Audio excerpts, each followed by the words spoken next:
మళ్ళీ వీళ్ళు వచ్చి 2 లక్షల ఉద్యోగాలు ఇస్తామని చెప్పారు. ఆ 2,60,000 ఉద్యోగాలలోనే మొత్తం భర్తీలు కాలే. ఇప్పుడు వాళ్ళు ఇచ్చిన నోటిఫికేషన్లకి లెటర్లు ఇచ్చుకుంటూ వీళ్ళు ఏదో డ్రామా తూతు మంత్రం చేస్తుర్రు.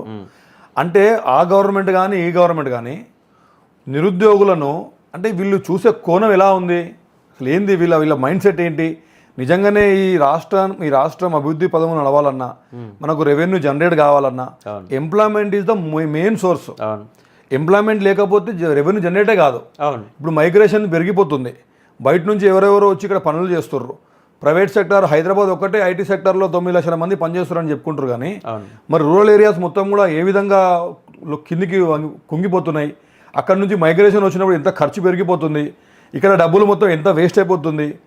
లేకపోతే నిరుద్యోగులు ఎవరైతే రూరల్ ఏరియాస్ వాళ్ళు వచ్చి సిటీలో వచ్చి పనిచేసే పరిస్థితి లేదు.